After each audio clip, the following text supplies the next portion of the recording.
everybody. It's Natalina here, coming to you from my backyard in Guelph, Ontario, Canada. Just outside of Toronto, for those of you that aren't familiar with our lovely country. I'm so thrilled to have you all joining us on my newest Facebook private group, which is Pizza and Bread for Dummies. And like I've said in the explanation, that is, not insulting anyone.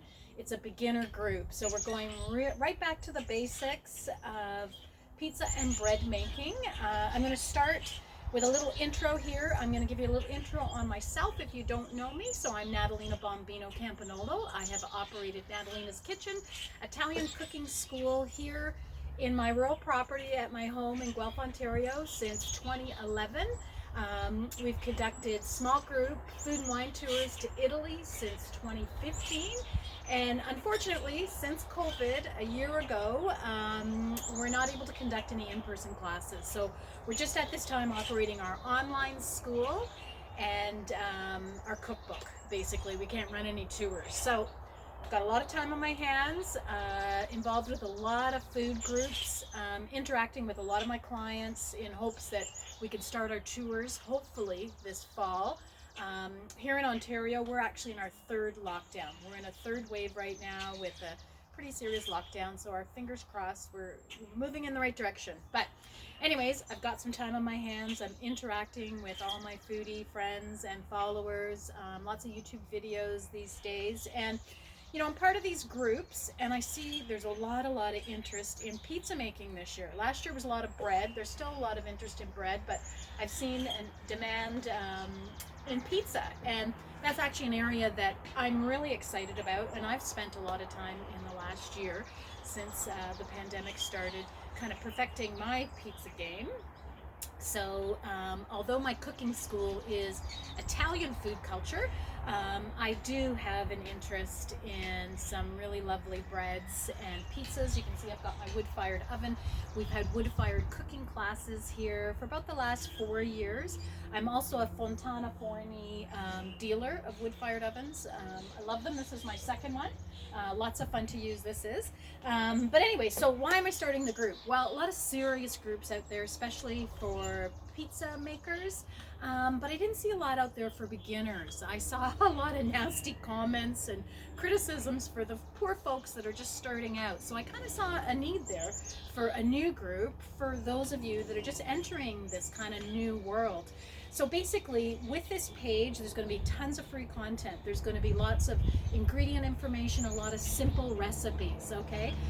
So basically, by joining this group, if you're new to yeast, flour, salt, or even sourdough. I know sourdough was very popular last year. I have a little bit of experience in sourdough. I'm by no means an expert sourdough maker. I love it, and I do make it. I prefer these days to do bread with the poolish, which is one of the terms for those of you that are new, you're going to start hearing in terms of pizza dough, just because I don't have to feed it regularly. There's not that big, huge commitment, especially if I'm traveling, etc., which, you know, hasn't happened lately, but hopefully it'll happen soon. So that's the purpose of this group. So basically, if you're joining us in this group, and I know there's a lot of people from all over the world, which makes me really excited. So I'd like you to comment down below. Tell me where you're from, just so we kind of have an idea, because I'm starting to familiarize myself with the different terms in terms of flours, especially in different parts of the world. I was always very familiar, of course, with flours in North America and Italy, because I travel a lot in Italy and I used to live in Italy. But I'm learning about these W ratings on flours in places like Australia. So I love to know where everybody's from, so we can all speak the same language and we can all learn from each other. So again, this is a place for new pizza and bread makers. If you're looking to get into something more advanced, once you pick up a lot of information here, then you're welcome to join us on our more advanced Facebook group, which are techniques that are more advanced, more time consuming, a little bit more involved, and that is a paid course where I take you from start to finish through everything, okay? But that's totally optional for those that are interested. I feel that new pizza makers and bread makers, they need kind of the simple facts, they need simple recipes to start, okay? So there it is. That's everything, and I'm just going to very quickly show you what you'll need as a new pizza maker. or bread maker. Okay, so no fancy equipment needed. You can start with the basics. So for both doughs, obviously you're going to need a very large bowl and measuring equipment, and that's about all. You can use a stand mixer. I often make my small batches of bread and pizza by hand. I really like to get my hands on it. I like to feel the dough. So a lot of my recipes, you can do either or. Okay, so you don't need an expensive stand mixer or dough mixer or anything like that. Okay, obviously for bread, you're going to need types of pans. The video I posted yesterday for the no knead bread that I did during lockdown, I gave you lots of alternatives. So you don't even have to have like a heavy duty cast iron pot. There's lots of things that you can substitute. Okay, I'm all for substitutions. Okay, in terms of pizza though, in order to make a pan style pizza, obviously you need a cookie sheet or a sheet pan. So that was the thick crust pan style pizza that I posted this week as well, and that's a really good place for those of you to start that are brand new, because I have people in the group that haven't even used yeast before, so we're not going to get into leavens and sourdoughs and poolishes and all that just yet, because there are new people in the group. Okay, so if you're doing a thick pan pizza, a pan, a bowl, some mixing equipment, that's all you're going to need. If you want to get into a thin style pizza and you don't have a wood-fired oven, okay, then you are going to need a pizza stone. So this is one that I've had for years. I have a few of them, and I really like this one. It's got the coating on it. You can see the handle's broken, but it still works great. This is in my Amazon affiliate store if you're interested. And there's full disclosure there. I have an Amazon affiliate store, and really more just to put all the products that I use and that I recommend in the store. It's in one place, and because we're a worldwide group, everybody has access to that. Okay, full disclosure, they give me a very small credit that certainly doesn't cover much, but they do. Just full disclosure, they do give me a little bit if you buy something off of my store. So this Emile Henry pizza stone is on there. This actual pizza peel that I use for my home oven is also on there. I really like it. It's a composite material, so it's recycled, which is great for the environment, and it's got a really nice beveled edge on it. Okay, there's all kinds of pizza peels, but this particular one, and if you've taken a class with me, you've seen it, and you've probably even used it in my class. Okay, so at a minimum for thin crust, you're going to need a stone and you're going to need a peel, because you don't want to handle this stone when it's super hot at 550 degrees Fahrenheit or more in your oven. You need a peel to kind of deliver the dough. Parchment paper is optional. In some of my videos, I'll show people that are brand new how to deliver your pizza dough from the peel to the stone very simply. I do prefer that you learn to do it the proper way, which I teach, but if you're really intimidated by it and you want something foolproof, then parchment paper is a good thing. And you can even reuse the same piece over and over again, okay? So those are kind of at a minimum what you really should have to be a successful, bread or pizza maker.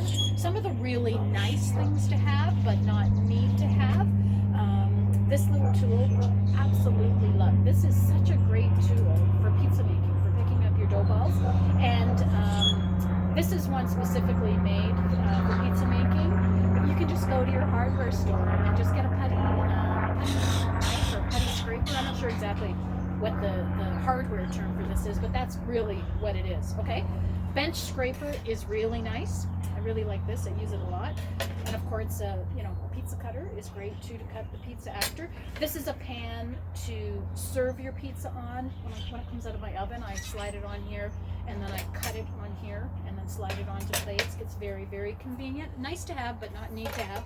This is a dough box. Dough boxes are great to divide up your dough balls, and I have stacking ones that fit on top of this, and they fit right in the fridge. So that's kind of some nice stuff to have. And then, of course, if you're using a wood-fired oven, then you need a really long peel so you don't burn yourself. So obviously that's a little bit different than the peel we'd use in our home oven. And this is a turning peel. Okay, so at a minimum for outside, you're going to need, you'll need this one 100% for sure. You could always turn with this. This is more convenient for turning. Okay, so for those of you that do have a wood-fired oven, and then I've got my shovel and my brush for cleanup as well. Also too, if you have a wood-fired oven, you're going to want one of these temperature guns, because you want to take the temperature of your stone. Okay, so my oven has a little a gauge on it here to measure the ambient temperature in the inside, but really, especially for Napolitana style, you want to get this right on the stone, and you want the temperature of the stone. Okay, so that's a little bit for our more advanced people, but that's what we're up to. So right off the bat, I am preparing for you today a video with a thin crust pizza dough that is a direct dough. So direct dough being simple term for basically flour, water, salt, and yeast in this particular case. Mixing it all up, and then different proofing stages or rising stages or fermentations. You're going to hear these words for those of you that are new, but it's a very straightforward dough that I'm going to use to basically illustrate the principles, okay, so that you learn some really important terminology and techniques and things we do and why we do it. Okay, so I think it's very important to start with the basics and then build on that. And then you might be happy with that recipe and say, you know what, I'm happy with this pizza. This is great. For those of you that want a little bit more, you can come back. And of course, we're all interacting and sharing as well. So I thank you very much for joining us in our new group. We're growing really fast, which is really exciting for me. And please take a second and tell me where you're from. Okay, ciao for now.